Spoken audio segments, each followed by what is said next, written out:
अस्सलाम वालेकुम students, welcome to CBEL concept based education learning YouTube channel. मैं हमाद अहमद। आज के इस लेक्चर में हम बात करेंगे FSC पार्ट 1, जिसे इंटरमीडिएट पार्ट 1 भी कहते हैं, और इसका सब्जेक्ट है केमिस्ट्री। केमिस्ट्री का आज हम बहुत इंपॉर्टेंट लेक्चर करने लगे हैं स्टूडेंट्स। ये इतना इंपॉर्टेंट लेक्चर है, आसान है, आसान, लेकिन इसको समझाया एक तो ठीक तरह से नहीं जाता, और दूसरा स्टूडेंट्स आपके इस चैप्टर में सबसे ज्यादा short answer question in terms of numerical, यानी कि न्यूमेरिकल की शेप में जो शॉर्ट आंसर क्वेश्चन है ना, वो इसी टॉपिक में से सबसे ज्यादा आते हैं। हाँ, कहने को मोल भी इंपॉर्टेंट है, एवोगाड्रो नंबर भी इंपॉर्टेंट है, स्टैचोमेट्री भी इंपॉर्टेंट है, लेकिन ये सबसे इंपॉर्टेंट है। और सीरियसली ये बहुत कंफ्यूजिंग टॉपिक है, बहुत ज्यादा कंफ्यूजिंग ये टॉपिक है। ये आपका टॉपिक है, टॉपिक का नेम है आपका limiting reactant. Students, limiting reactants, मैंने पिछली वीडियो में आपको बताया था, जब स्टैचोमेट्री आपसे डिस्कस किया था, तो मैंने आपसे ये बोला था कि स्टैचोमेट्री का जो एक पार्ट होगा वो एक तो होगा लिमिटिंग रिएक्टेंट और दूसरा यील्ड। सो स्टूडेंट्स, हम लिमिटिंग रिएक्टेंट आज करेंगे। वीडियो को शुरू करने से पहले आप स्टूडेंट से ये रिक्वेस्ट है, चैनल को सब्सक्राइब करें, वीडियोस को लाइक करें, और इन वीडियोस को ज्यादा से ज्यादा अपने फ्रेंड्स में शेयर करें, ताकि आपके साथ साथ उनका भी बेनिफिट हो। सो स्टूडेंट्स, हम शुरू करते हैं अपना टॉपिक। टॉपिक हमारा क्या है? Limiting reactant. देखें स्टूडेंट्स, लिमिटिंग का क्या मतलब है? लिमिटिंग का मतलब है स्टॉप कर देना। रिएक्टेंट, आपके जो रिएक्टेंट होते हैं। इस टॉपिक को शुरू करने से पहले ना, मैं ना थोड़ा सा पीछे जाना चाहूंगा, पीछे वाले टॉपिक की तरफ मूव करना चाहूंगा। वो आपका टॉपिक क्या था? टॉपिक आपका तो जो प्रीवियस मैंने समझाया था, वो आपका टॉपिक था स्टोइचियोमेट्री। देखें, स्टोइचियोमेट्री क्या था? वो था कि एक ऐसी टेक्निक जिसकी मदद से हम ये अज्यूम करते हैं कि जो रिएक्टेंट्स मिलकर प्रोडक्ट बनाएंगे ना, उसमें जो उन दोनों के दरमियान क्वांटिटेटिव रिलेशनशिप होगा, और वो रिएक्टेंट्स और प्रोडक्ट जो है वो इन अ बैलेंस केमिकल इक्वेशन में होंगे। बैलेंस केमिकल इक्वेशन कौन सी होती है? ऐसी इक्वेशन जिसके लेफ्ट साइड और राइट साइड दोनों के एटम्स, नंबर ऑफ एटम बराबर होते हैं, उनकी तादाद बराबर होती है। अगर बैलेंस केमिकल इक्वेशन को आप ठीक तरह से अंडरस्टैंड नहीं कर पाते, या आपको नहीं पता चलता, तो ये लेक्चर जो मैंने आपको प्रोवाइड किया है स्टैचोमेट्री का, इसको लाजमी काइंडली देखिएगा। इंशाल्लाह ताला आपका बैलेंस केमिकल इक्वेशन का जो आपके इशू चल रहा होगा वो सोल्व हो जाएगा। ठीक है, अब देखो, फर्ज करो स्टूडेंट्स, मैंने स्टाइचोमेट्री में जब आपको समझाया था, उसमें मैंने एक बात आपको कही थी कि फर्ज करो मेरा मैनेजर है, मैं एक कंपनी में हूँ, मेरा मैनेजर मुझे ये कहता है कि अनमोनिया गैस 100 ग्राम बना के दिखा। अब ये वो मुझे क्या कहता है? ये मुझे वो प्रोडक्ट दे रहा है कि अनमोनिया जो मुझे है वो मुझे बना के दिखानी है, और उसके लिए मुझे वो दो रिएक्टेंट्स देता है, नाइट्रोजन और हाइड्रोजन। और मैंने खुद से ज्यूम करने हैं कि मैंने नाइट्रोजन की इतनी मकदार में डालना है, मैंने हाइड्रोजन की इतनी मकदार में डालना है, और ये कंप्लीट प्रोसीजर मेरा स्टोइचियोमेट्री कहलाता था। अब देखो, एक बात सुनो, इसके अंदर रिएक्टेंट्स जो मैं अब अज्यूम करूंगा 100 ग्राम अनमोनिया बनाने के लिए, उस रिएक्टेंट्स के अंदर मेरा कौन सा रिएक्टेंट लिमिटिंग रिएक्टेंट होगा? वो कौन सा रिएक्टेंट होगा जी? लिमिटिंग रिएक्टेंट, जो क्या करेगा? जो स्टॉप कर देगा किसको? मेरे रिएक्शन को। ये बात याद रखिएगा, जब मैंने अनमोनिया बनानी है, अनमोनिया जब स्टोइचियोमेट्री के अमल से मैंने अनमोनिया बनानी है, तो उसमें जो भी मैं रिएक्टेंट्स यूज कर रहा हूं, रिएक्टेंट्स वो चीजें होती हैं जो मिलकर प्रोडक्ट बनाती हैं। ओके स्टूडेंट्स, जो भी मैं रिएक्टेंट यूज करूंगा, वो रिएक्टेंट में लिमिटिंग रिएक्टेंट कौन सा होगा? जो आपके रिएक्शन को स्टॉप कर देगा। ठीक है, अब यहां पर रुके, एक और एग्जांपल सुनते हैं।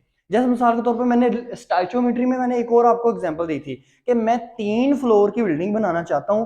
उसके लिए मुझे फर्ज करो, मैं अज्यूम करता हूं मुझे 4 चीजों की जरूरत है, 4 रिएक्टेंट्स की जरूरत है। नंबर 1 रिएक्टेंट है मेरे पास ईंटें, नंबर 2 मेरे पास सीमेंट, नंबर 3 मेरे पास बजरी, नंबर 4 मेरे पास रेत।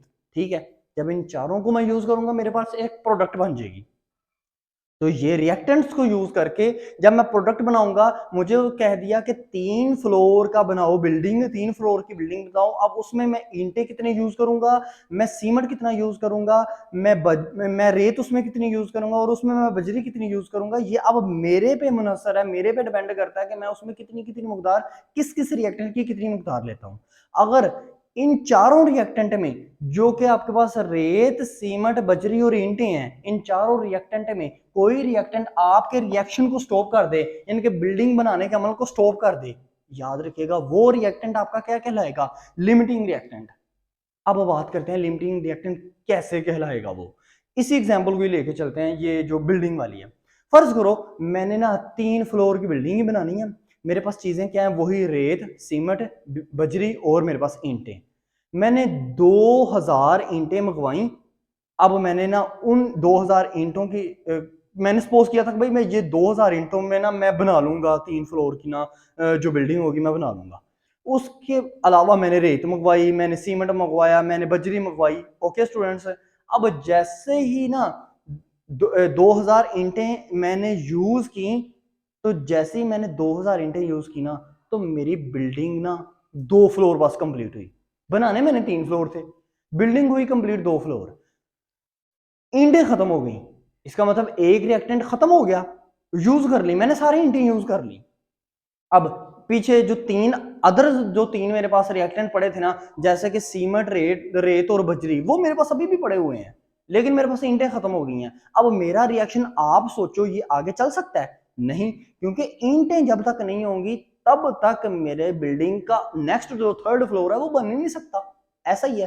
तो ये रिएक्टेंट आपका क्या कहलाएगा, जो रिएक्शन के अमल के दौरान या दरमियान में वो कंप्लीट हो चुका है, फुली मैंने कंज्यूम कर लिया। कंज्यूम करने का मतलब होता है कि उसको मैंने फुली इस्तेमाल कर लिया ना ईंटों को, तो वो ईंटें मेरा क्या कहलाएंगी, लिमिटिंग रिएक्टेंट।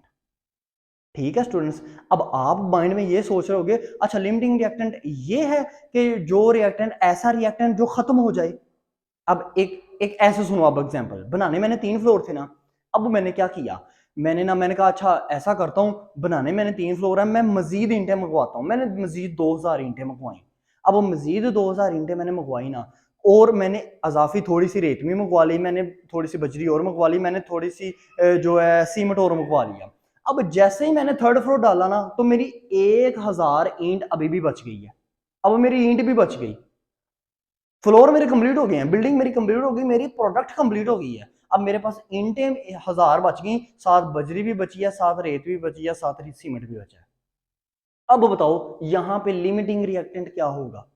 अब आप स्टूडेंट्स ये सोच रहे होगे पीछे वाली, मतलब मेरी बात को सुन के, कि यहाँ पे तो अभी ईंटें भी बकाया बच गई हैं, तो लिमिटिंग रिएक्टेंट तो वो है जो मतलब फुली कंज्यूम हो जाए, जिस रिएक्टेंट को रिएक्शन के दौरान फुली कंज्यूम कर लिया जाए।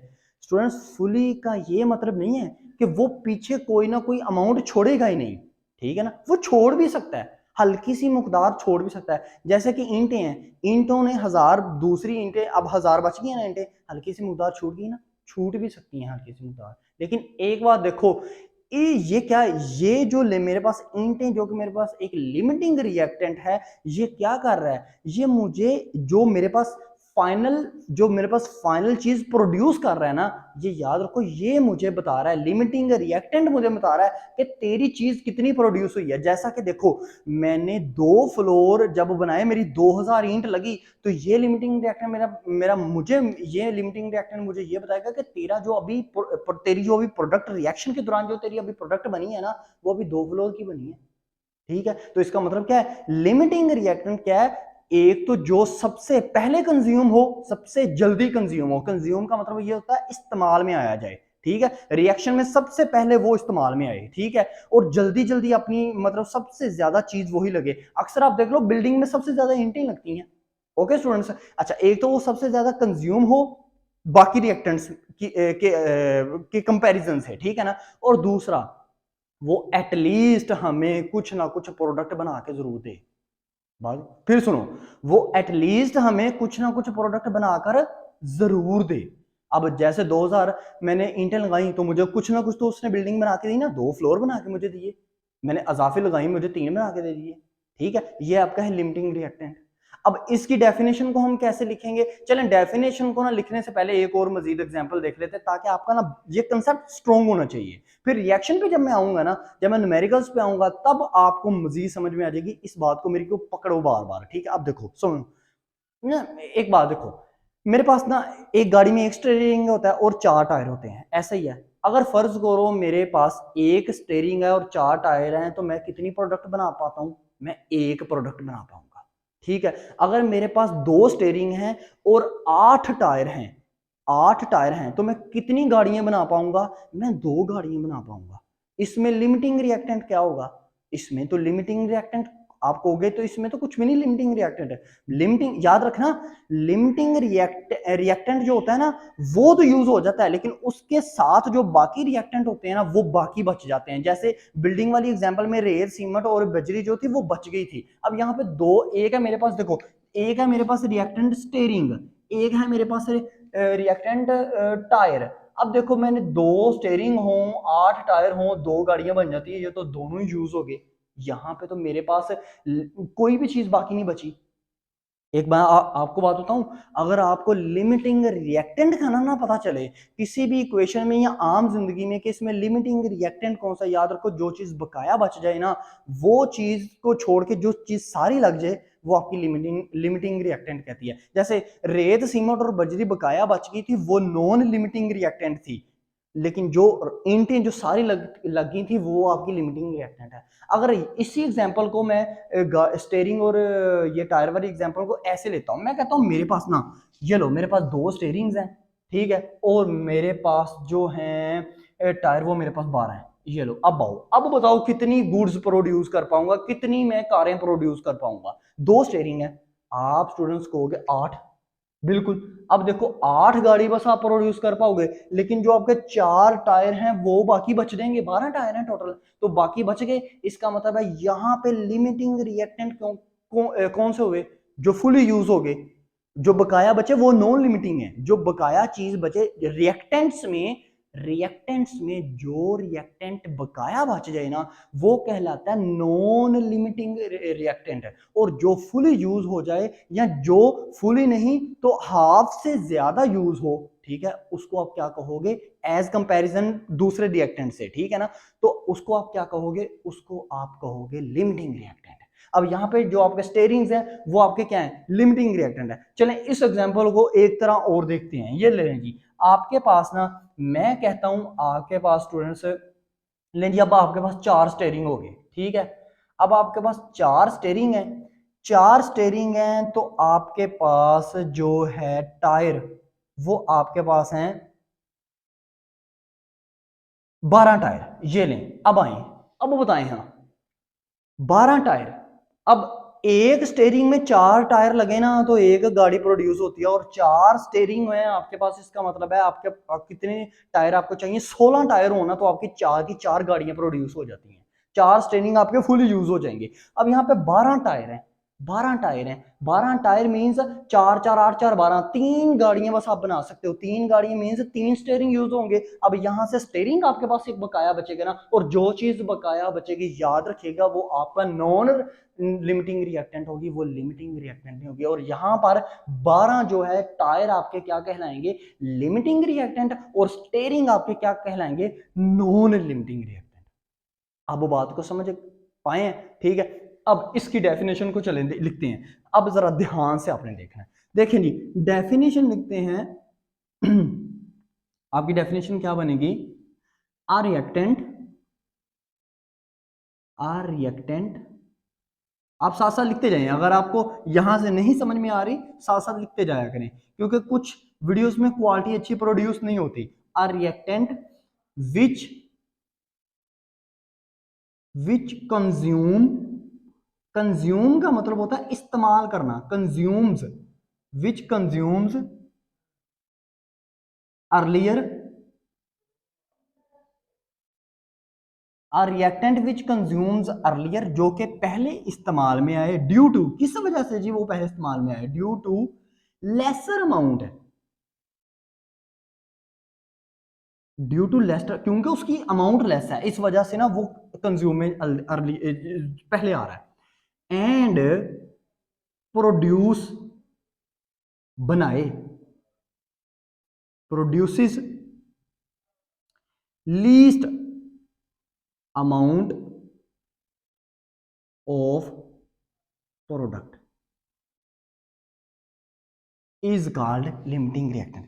अब स्टूडेंट्स इस डेफिनेशन को ध्यान से समझिएगा। डेफिनेशन समझ गए ना, सीरियसली आप बहुत ज्यादा इस टॉपिक पे ग्रिप कर लेंगे। देखो मैंने लिखा आ रिएक्टेंट विच कंज्यूम अर्लियर, जो कि पहले इस्तेमाल में आए। वो पहले क्यों इस्तेमाल में आ रहा है, वो ज्यादा क्यों इस्तेमाल में आ रहा है, वो इस वजह से ज्यादा इस्तेमाल में आ रहा है ड्यू टू लेस अमाउंट, क्योंकि lesser, due to lesser amount, या लेस अमाउंट मींस एक ही है, ठीक है, क्योंकि उसकी अमाउंट जो है वो कम है। अब बिल्डिंग वाली एग्जांपल में आप ऐसे भी कह सकते हो, फर्ज करो मेरे पास 2000 तो थी पहले वो ईंटें, लेकिन मेरे पास सीमेंट कम आया, सीमेंट की मेरे पास सिर्फ 500 बोरियां आई, और ईंटों से पहले सीमेंट खत्म हो गया। तो अब आप ईंटों को नहीं कहेंगे कि मेरा लिमिटिंग रिएक्टेंट है, अब आप सीमेंट को कहेंगे मेरा लिमिटिंग रिएक्टेंट है, क्योंकि according to definition limiting reactant वो है जो रिएक्शन के दौरान जो कंज्यूम हो, पहले जो सबसे पहले कंज्यूम हो, सबसे पहले इस्तेमाल में आए, ज्यादा से ज्यादा इस्तेमाल में आए, ड्यू टू किस वजह से, क्योंकि उसकी अमाउंट बड़ी कम है हमारे पास, क्योंकि उसकी अमाउंट बड़ी कम है हमारे पास। आगे देखें, एंड प्रोड्यूसेस, और वो बनाए क्या, लीस्ट अमाउंट ऑफ प्रोडक्ट, जो प्रोडक्ट, जो फाइनल प्रोडक्ट बन रही है ना, वो लिमिटिंग रिएक्टेंट जो है ना, वो कम से कम फाइनल प्रोडक्ट बनाए।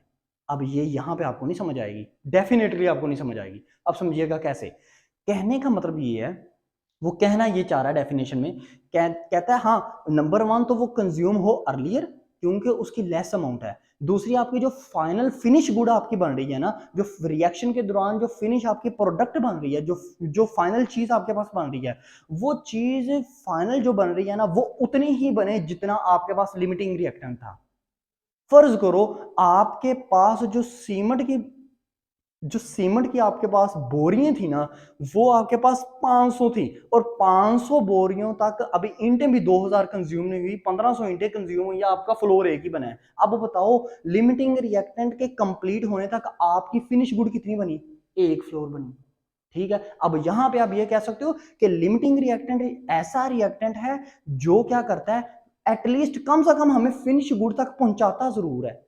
हाँ, वो फिनिश गुड तब तक आगे नहीं बढ़ सकती जब तक वो रिएक्टेंट जो है वो मजीद नहीं आगे बढ़ता, मतलब उस रिएक्टेंट की और मुकदार नहीं हम लेते, ठीक है। अगर वो रिएक्टेंट खत्म हो गया तो वो फिनिश गुड उतनी ही रहेगी, वहां तक ही खड़ी रहेगी, फिर हम उस फिनिश गुड उस वो जो गुड बनी होगी, फिनिश प्रोडक्ट बनी होगी, हम उसको ही कहेंगे कि ये हमारी फिनिश गुड है, क्योंकि हमारा लिमिटिंग रिएक्टेंट खत्म हो गया। अब बात को समझिए, आई होप सो अब आप बात को समझे होंगे। चलें ये टायरों पे आ जाते हैं। देखो एक बात सुनो, जब मैंने 4 स्टेयरिंग लिए और 12 टायर लिए ना, मुझे बताओ 4 स्टेयरिंग में ना 4 गाड़ियां प्रोड्यूस हो सकती हैं अगर 4 टायर हों, ऐसा ही है, 16 टायर हों। अगर यहां पे अब मेरे पास 12 टायर हैं, अब बताओ 4 स्टेयरिंग ज्यादा हैं कि 12 टायर ज्यादा हैं, 12 टायर कम है, 4 स्टेयरिंग ज्यादा है, ऐसा ही है। अब 12 टायर लेस, ये देखिए ये कंज्यूम होंगे ना, 12 टायर जल्दी कंज्यूम होंगे, पहले कंज्यूम होंगे, क्योंकि लेस है ना। देखो वो बच जाएगा एक जो आपके पास स्टेयरिंग है, और लेस कंज्यूम हो गए due to consume earlier due to less amount, क्योंकि ये टायर की अमाउंट लेस है, इस वजह से ये जल्दी कंज्यूम होंगे, ठीक है। और ये आपकी प्रोडक्ट क्या करेंगे, and produce least amount of product, और जितनी जितनी मतलब ये 12 टायर कितनी गाड़ियां बना के देंगे, तीन तीन गाड़ियां। और याद रखो, क्या हम चौथी गाड़ी बना सकते हैं, हमारे पास टायर ही नहीं है। तो इसका मतलब है लिमिटिंग रिएक्टेंट जितनी चीज बना के देगा ना, उतनी ही हमारी फिनिश प्रोडक्ट कहलाएगी, कि हम ये कह सकेंगे हाँ हमारी जो हमने जो चीज बनानी थी ना, ये इतनी ही बनी है, क्योंकि हमारे पास रिएक्टेंट में से एक रिएक्टेंट जो कि लिमिटिंग रिएक्टेंट है वो खत्म हो गया। बात को समझ गए? ये आपकी क्या कहलाएगी स्टूडेंट, डेफिनेशन। होप सो आपको समझ आ गई है डेफिनेशन की। अब यहाँ पे आपने एक चीज आपके माइंड में चल भी रही होगी, मैं अभी आपको क्लियर कर दूं, क्योंकि जब नेक्स्ट जाऊंगा ना तो आपको वो डिफिकल्ट लगेगी। अब आप कहेंगे सर एक बात बताएं, जब आपके पास ना आपके पास 2 थे उसके स्टेयरिंग, और सर आपके पास ना 8 तीन टायर, तो आपने 2 कारें बना ली, तो कोई ऐसा भी रिएक्शन हो सकता है ना जिसमें रिएक्टेंट्स, जितने भी रिएक्टेंट्स हैं वो सारे यूज हो जाएं? जी बिल्कुल हो सकता है, बिल्कुल हो सकता है। फिर ऐसे रिएक्टेंट में आप लिमिटिंग रिएक्टेंट आप कभी भी नहीं ढूंढ पाएंगे। याद रखिएगा, वो आपका रिएक्शंस वो रिएक्शंस की इक्वेशन जिसमें रिएक्टेंट की मकदार और उनसे बनने वाली प्रोडक्ट की मकदार, जो कि राइट हैंड साइड पे होती है प्रोडक्ट, अगर वो उनकी मकदार बराबर होना, तो आपने स्टैचोमेट्री में पढ़ा था कि उनको हम स्टैचोमेट्रिक अमाउंट कहते हैं। ठीक है, उनसे कभी भी आप लिमिटिंग रिएक्टेंट नहीं ढूंढ पाएंगे। आगे इसकी मैं आपको एग्जांपल्स करवाऊंगा ना डिटेल में, देखिएगा एक एक चीज आपकी कंसेप्ट से क्लियर करवाऊंगा। आप इस वीडियो के एंड पे इंशाल्लाह ताला अपने आप को इस कंसेप्ट में इतना स्ट्रॉन्ग पाओगे ना कि आप खुद में फील करोगे। अब देखो, यहां तक मैंने आपको डेफिनेशन समझा दी, आपको थोड़ी सी चीज मैंने ये कह दी कि अगर आपके पास मतलब रिएक्टेंट्स और प्रोडक्ट की मकदार बराबर हो तो उसको, उसमें से हम लिमिटिंग रिएक्टेंट नहीं ढूंढ पाएंगे, क्योंकि वो हमारी स्टैचोमेट्रिक अमाउंट में आएगा। ठीक है ना। अब देखो, यहाँ पे आपने ना कुछ इंपॉर्टेंट पॉइंट अपने माइंड में रखने हैं जब हम स्टडी करेंगे इसको लिमिटिंग रिएक्टेंट को। तो वो इंपॉर्टेंट पॉइंट क्या है, जल्दी से, वीडियो लेंथी हो जाएगी कोई नहीं स्टूडेंट्स, लेकिन आपका ही फायदा है। ठीक है ना। अब देखो, इंपॉर्टेंट पॉइंट्स, तो नंबर 1 पॉइंट्स हमने यहां से इस सारे होल प्रोसीजर में नंबर 1 हमने पॉइंट क्या क्या अखज किया लिमिटिंग रिएक्टेंट की बिना पर। अच्छा, लिमिटिंग रिएक्टेंट कौन है? दो that reactant who consume earlier is called limiting reactant. Number 1 ये अपने पॉइंट। अब इन 4 पॉइंट्स आपको बताऊंगा, अब इन चारों को मैंने आपको रट्टा लगवाना है, याद रखिएगा, इनको पक्का याद करना है। लिमिटिंग रिएक्टेंट ऐसा रिएक्टेंट होगा जो सबसे पहले कंज्यूम होगा, नंबर 1, जिसको सबसे पहले इस्तेमाल किया जाएगा। नंबर 2, अब देखो ये क्या करेगा, इट प्रोड्यूस, मतलब लिमिटिंग रिएक्टेंट जो है वो प्रोड्यूस करेगा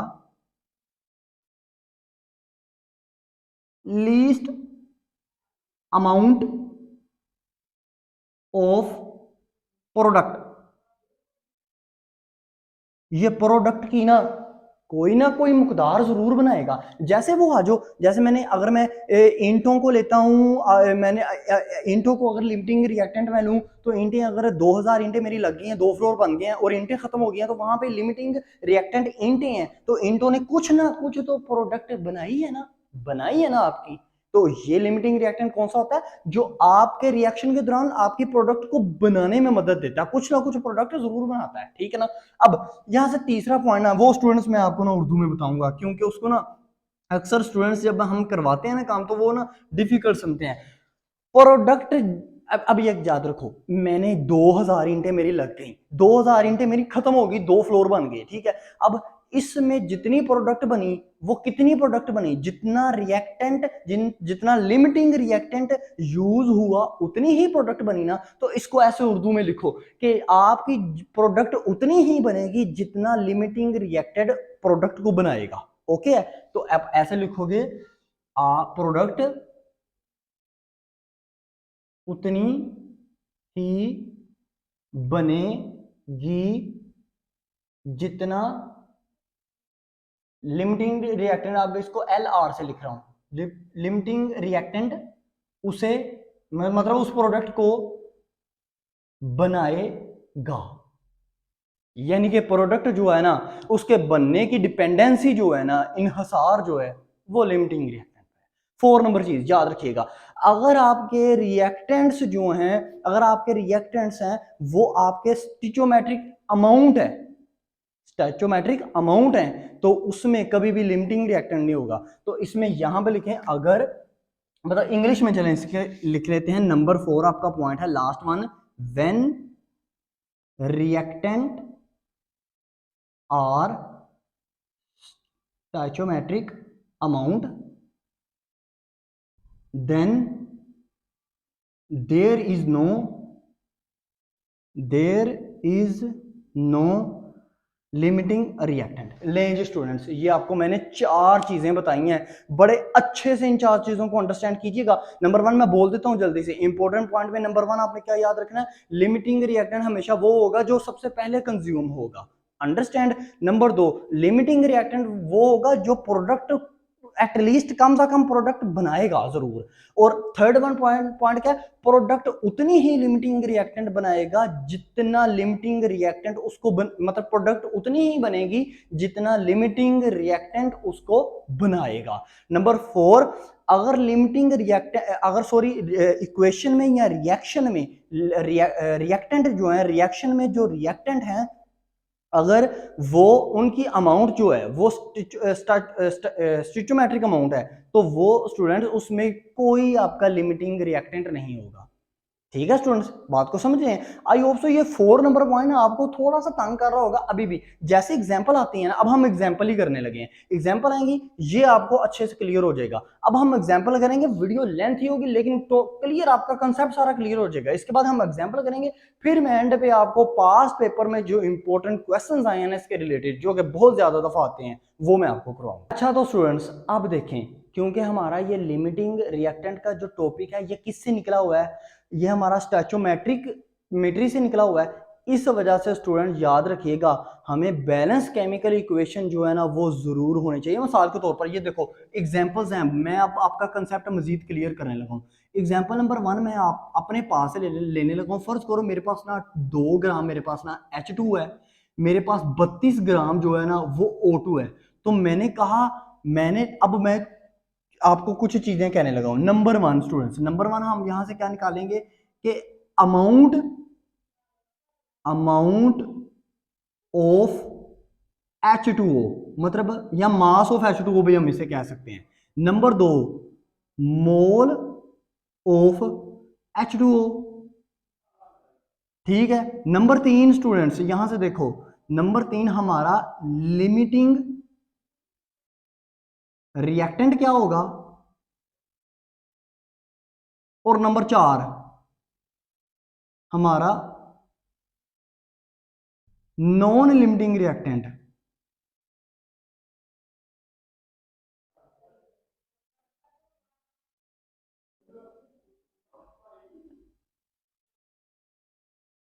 जिसको हम ना नॉन लिमिटिंग रिएक्टेंट को हम असेस रिएक्टेंट भी कहते हैं। असेस, ज्यादा, असेस। ठीक है ना स्टूडेंट्स, ये याद रखिएगा बात है। अब स्टूडेंट देखो, अब सबसे पहले आपने ना 2 चीजें आपके पास हैं। हाइड्रोजन आपको दी हुई है कितनी, 2 ग्राम। हाइड्रोजन गैस है, मैंने आपको बार बार कहता हूं जब H के साथ 2 आ जाए ना, ये हाइड्रोजन गैस होती है। O के साथ 2 आ जाए, ये ऑक्सीजन गैस होती है।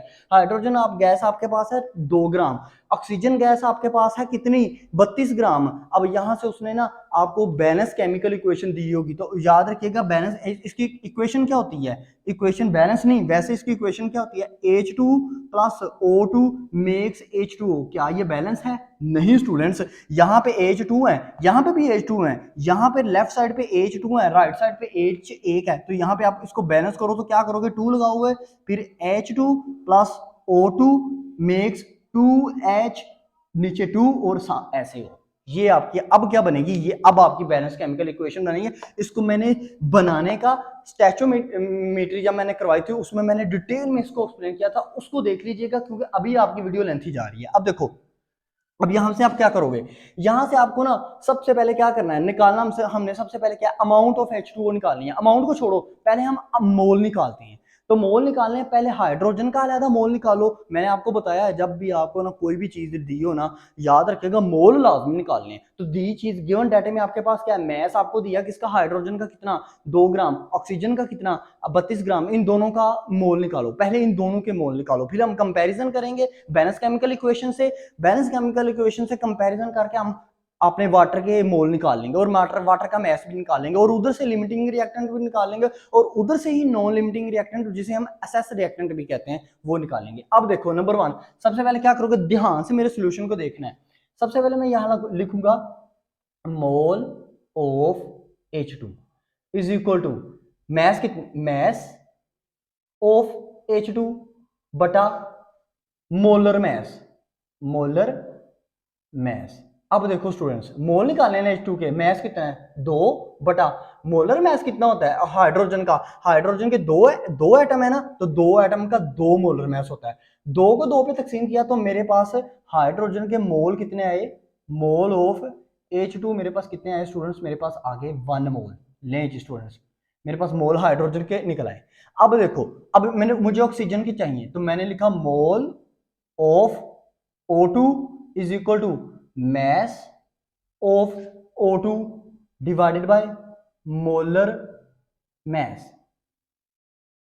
O कितना है, O का mass कितना है 32, divided by students, divided by, ध्यान से देखिएगा 32 है, डिवाइडेड बाय आप क्या करोगे O2 दो ऑक्सीजन के एटम है, 16 दो कितने होते हैं 32 ही होते हैं, ये ले जी, ये भी 32 आ गया, और 32 को 32 पे डिवाइड किया 1 मोल, लो जी इसका भी 1 मोल निकल आया। इसका मतलब आपके पास हाइड्रोजन कितनी है 1 मोल, आपके पास ऑक्सीजन कितनी है 1 मोल।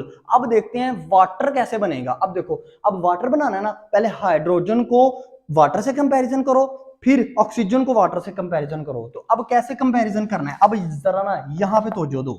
अब देखो मैंने लिखा बाय कंपैरिजन, लिख लीजिएगा। मैंने सबसे पहले क्या लिखा, H2 बराबर है H2O। अब इस इक्वेशन में देखो H2 के साथ आपको क्या नजर आ रहा है 2, तो यहां पे मैंने डाला 2, ओके है, बराबर डाला।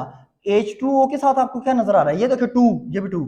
अब मुझे इधर देखो, मैंने क्या पीछे पढ़ के आया हूं, जब मैंने आपको न्यूमेरिकल करवाए ना बैलेंस केमिकल इक्वेशन के, तो मैंने कहा यहाँ पे आपको क्या है 2 है ना, तो उधर देखो हाइड्रोजन के कितने मोल है 1 मोल है, तो यहाँ पे 2 लेके आना है, तो 2 लेके आना है, इधर भी 2 से डिवाइड करो, इधर भी 2 से डिवाइड करो। ये लो जी, मैंने डिवाइड इधर भी 2 से किया, मैंने डिवाइड उधर भी 2 से कर दिया, तो 2 से 2 डिवाइड करूंगा तो मेरे पास क्या आएगा, इधर भी 1 आ जाएगा, इधर भी 1 आ जाएगा। अब ये 1 मोल किसके आगे, लो जी वाटर के, लो जी ये मेरे पास किसके 1 मोल आगे, वाटर के। जब मैंने हाइड्रोजन का 1 मोल लिया ना, लो जी स्टूडेंट मेरे पास वाटर का कितना मोल आता है 1 मोल आता है। आई होप सो आप अंडरस्टैंड कर रहे हैं। अब कंपैरिजन करते हैं किसका, अब कंपैरिजन ऑक्सीजन का करते हैं विद वाटर। अब देखो ऑक्सीजन का कंपैरिजन किया विद वाटर, तो मैंने लिया यहाँ पे O2 is equal to H2O। अब O2 मेरे पास कितने हैं बैलेंस केमिकल इक्वेशन में 1 है, ध्यान से देखो कि उसके साथ कुछ भी नहीं है तो 1 होता है, और इसके साथ पानी के साथ कितना है 2। अब 1, ये देखो ये 1, ऑक्सीजन का कितना है 1 नहीं है, ऑक्सीजन का देखो स्टूडेंट्स, यहाँ पे हमने जो ऑक्सीजन के मोल निकाले हैं 1 ही निकाला है। अब यहाँ पे भी ऑक्सीजन के नीचे 1 ही लिखा हुआ है बैलेंस केमिकल इक्वेशन के जरिए से जो आया है, ठीक है ना। तो स्टूडेंट्स इसको हमें चेंज करने की जरूरत नहीं है, इसको हमें चेंज करने की जरूरत नहीं। अब ये हमारे पास 1 के सामने जो 2 है ना, ये पानी के क्या आगे 2 मोल आगे। अब ये कितने मोल आगे पानी के, ले जी ये 2 मोल आगे पानी के। अब यहां से आपने पानी के तो आपके पास 2 मोल आते हैं, देखो हाइड्रोजन मतलब ऑक्सीजन से कंपैरिजन किया तो पानी के 2 मोल निकले, जब हमने हाइड्रोजन से कंपैरिजन किया तो पानी का 1 मोल निकला। अब आप कहोगे सर ये पहले बताएं यहाँ पे पानी का मोलर मैस कितना है, पानी के मोल्स कितने हैं। अब रुको जरा, पानी के मोल से पहले ना रिएक्टेंट यहां से फाइंड आउट कर लिया तो आपको सब कुछ, मतलब लिमिटिंग रिएक्टेंट आपने फाइंड आउट कर लिया ना तो सब कुछ आपसे फाइंड आउट हो जाना है। अब देखो लिमिटिंग रिएक्टेंट फाइंड आउट करना है ना, आपको नहीं समझ में आ रही लिमिटिंग रिएक्टेंट यहां से क्या होगा, तो याद रखना हाइड्रोजन से जब कंपैरिजन किया तो पानी के कितने मोल बने 1, जब ऑक्सीजन से कंपैरिजन किया तो पानी के कितने मोल बने 2। और याद रखो जिसके मोल, जिससे कंपैरिजन करके मोल कम बने हो ना, वो आपका क्या कहलाता है लिमिटिंग रिएक्टेंट। इसका मतलब हाइड्रोजन आपका क्या है लिमिटिंग रिएक्टेंट, हाइड्रोजन से 1 मोल बना है पानी का, तो आप क्या लिखोगे हाइड्रोजन मेरा क्या है लिमिटिंग रिएक्टेंट। और पानी के मोल कितने बने हैं 1 मोल बना है, तो पानी के 1 मोल जो बने हैं इसका मतलब है मोल आपके वाटर के मोल कितने हैं 1 है, ठीक है। जैसे कि H2O, तो H2O वाटर के मोल कितने निकले, हाँ जो लिमिटिंग रिएक्टेंट से, जो लिमिटिंग रिएक्टेंट होगा ना वो 1 है, वो मतलब लिमिटिंग रिएक्टेंट आपका हाइड्रोजन है, तो हाइड्रोजन के सामने जो मोल आया है ना आपका, वो आपके नंबर ऑफ मोल कहलाएंगे प्रोडक्ट के। ओके स्टूडेंट्स, अब देखो अब यहाँ पे आप क्या करोगे, यहाँ पे आप ये करोगे कि मोल कितने जी, वाटर के मोल कितने हैं, मोल ऑफ वाटर कितना आया जी H2O इज इक्वल टू आपके पास आ गया 1, ले जी 1 मोल। अब आपने क्या निकालना है मैस ऑफ वाटर निकालना है, तो आपने वो पहली इक्वेशन, पहला जो आपकी रिक्वायरमेंट है। अब मैस निकालने के लिए क्या फार्मूला होता है, mass of H2O is equal to mole multiply by क्या, मल्टीप्लाई बाय मोलर मैस। अब देखो mass of H2O is equal to mole multiply by molar mass. अब मोल कितने हैं, 1 निकले हैं, मल्टीप्लाई बाय मोलर मैस कितना होता है हाइड्रोजन इसका वाटर का, ऑक्सीजन के एक एटम है, हाइड्रोजन के दो, एक 16, 16 और दो कितने हो गए 18। तो 18 को 1 से मल्टीप्लाई किया तो आपका मैस ऑफ हाइड्रोजन कितना आता है 18 आता है। ले जी ये आपका मैस भी निकल आया।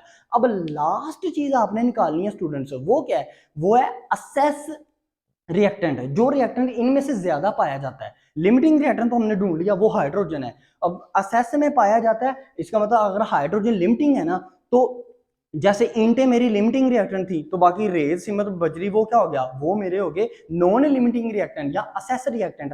अब यहाँ पे ऑक्सीजन असेस रिएक्टेंट है, नॉन लिमिटिंग रिएक्टेंट है, कितना है ये हमने फाइंड आउट करना है। अब यहाँ पे फाइंड आउट करने के लिए ना आपको क्या करना पड़ेगा, आपको ना अब कंपैरिजन करना पड़ेगा किस में, हाइड्रोजन में और ऑक्सीजन में। अब हाइड्रोजन देखो मैंने लिखा hydrogen is equal to oxygen. अब देखो हाइड्रोजन की बैलेंस केमिकल इक्वेशन में कितने हैं मॉलिक्यूल, 2 मतलब मोल, इज इक्वल टू ऑक्सीजन के कितने हैं 1, ठीक है। अब देखो अब यहां पे 2 है, यहां पे 1 है, एक्चुअल में मेरे पास वो देखो, वो मेरे पास हाइड्रोजन के कितने मोल हैं, 1 मोल आना चाहिए, तो इसको डिवाइड करो, ये लो यहां पे अब 1 मोल आना चाहिए, ये तो मैंने बैलेंस केमिकल इक्वेशन से लिया ना, यहां पे 1 आना चाहिए, 2 के नीचे 2 डाला, इसके नीचे भी, इसको भी डिवाइड किया मैंने किससे, मैंने इसको भी डिवाइड किया 2 से, तो ये मेरे पास कितना आता है, मेरे पास 0.5 मोल। इसका मतलब है ऑक्सीजन के ना 0.5 मोल जो है वो ज्यादा हैं, वो ज्यादा हैं, बच गए हैं, बच गए हैं। अब वो 0.5 मोल बच गए हैं ऑक्सीजन के, सुन बात सुनो, ऑक्सीजन के 0.5 मोल बच गए हैं। इसका मतलब ऑक्सीजन, कोई पूछे आपसे कि ऑक्सीजन कितना बचा, कितना है, तो बचा कितना है ना, मतलब ग्राम में बताओ ऑक्सीजन का मैस कितना बचा है। नॉन लिमिटिंग तो तुमने बता दिया, तो ऑक्सीजन नॉन लिमिटिंग रिएक्टेंट कितना है जी, वो मेरे पास है 0.5 मोल है, ठीक है ना। अब आप कहोगे कि इसका मैस कितना है, तो मैस का आपने आइडिया लगाना है ना, तो मैस का आइडिया लगाना है वही mass of oxygen is equal to mole multiply by mole multiply by molar mass. तो ऑक्सीजन का आपको पता है स्टूडेंट्स, आपके पास ऑक्सीजन का मोल, ये लो मैंने अब फार्मूला पूरा नहीं लिखूंगा, ये देखो मैस ऑफ O2, मोल कितने ऑक्सीजन के निकले वो देखो 1, मल्टीप्लाई बाय मोलर मैस कितना होता है ऑक्सीजन का 16, 16 को 1 से मल्टीप्लाई किया तो 16। ये लो स्टूडेंट्स आपके पास 16 ग्राम ऐसा था ऑक्सीजन जो बच गई थी, जो आपके पास अभी बची हुई है, वो असेस में है, ज्यादती में है, अभी ये बची हुई है। इसको जल्दी से नोट डाउन कर लो, इसकी मतलब इसकी स्क्रीनशॉट लो, ताकि हम नेक्स्ट एग्जांपल पे चलें। अब नेक्स्ट एग्जांपल आपसे जल्दी से सोल्व हो जाएगी। अच्छा तो स्टूडेंट्स अब एग्जांपल नंबर 2 की बात करते हैं। ये ले जी मेरे पास फिर एग्जांपल है, ध्यान से बड़ी अभी एग्जांपलिंग करेंगे हम। एग्जांपल नंबर 2 ये है मेरे पास ना, मेरे पास मैस दिया है, मैस ऑफ H2 कितना दिया है मेरे पास जी 4 ग्राम, ठीक है। अब मैस ऑफ O2 मेरे पास कितना दिया है, ले जी ये 32 ग्राम, ये वही रहा। तो मैंने फाइंड आउट क्या करना है, वही सेम चीज, मैंने amount of water find out करना है, मैंने mass of water find out करना है, मैंने लिमिटिंग रिएक्टेंट फाइंड आउट करना है, मैंने असेस रिएक्टेंट फाइंड आउट करना है। ओके स्टूडेंट्स, और मेरे पास बैलेंस केमिकल इक्वेशन क्या है, वही है, मैं अब सीधी लिख लेता हूँ। Balance chemical equation 2H2 plus O2 makes 2H2O, ये ले। अब सबसे पहले इन दोनों का क्या करूं, मोल फाइंड आउट करूं, मतलब जो आपको गिवन चीज दी हो। तो मैंने लिखा mole of H2 is equal to mass of H2 divided by molar mass. अब मैस ऑफ H2 कितना है 4 डिवाइडेड बाय 2, आपको पता है मोलर मैस 2 होता है, हाइड्रोजन 2 है, 2 2 2 सर 4, इसका पता है हाइड्रोजन के मोल कितने आए 2 आए।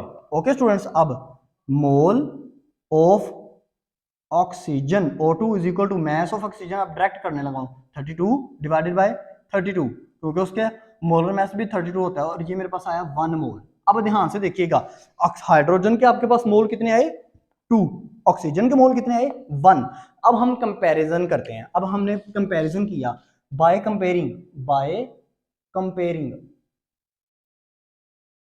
किसको, H2 को करना है हमने किसके साथ, HO2 के साथ, बैलेंस केमिकल इक्वेशन के जरिए से। अब बैलेंस केमिकल इक्वेशन में देखें H2 आपके पास कितना है 2 मोल है, इज इक्वल टू वाटर भी 2 मोल है। अब देखो, अब यहाँ पे 2 मोल है ना H2, तो यहाँ पे देखो जो आपने अभी H2 के मोल निकाले हैं वो भी 2 ही है ना, कि एक है, कि एक है 2 है। ओके, तो अब यहाँ पे आपको चेंज करने की जरूरत है, इसका मतलब है वाटर के आपके पास कितने मोल बने ले जी वाटर के आपके पास बन गए कितने मोल, 2 मोल। जब हाइड्रोजन आपके पास 2 मोल थी ना तो वाटर भी 2 मोल बनी है। अब इसको कंपैरिजन करते हैं किससे, O2 को वाटर से कंपैरिजन करते हैं। O2 के कितने हैं बैलेंस केमिकल इक्वेशन में, 1 है मोल, वाटर के 2 हैं।